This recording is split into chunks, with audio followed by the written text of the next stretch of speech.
నీ వాక్కులన్నీ వాగ్దానములై నీ వాక్కు పంపి స్వస్థతనిచ్చితివి.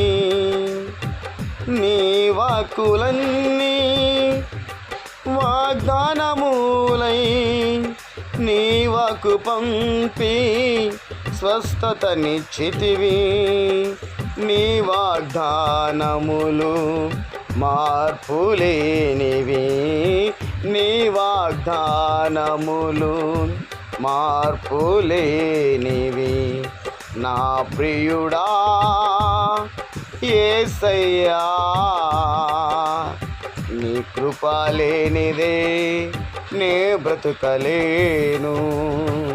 క్షణమైనా నే బ్రతుకలేను. నా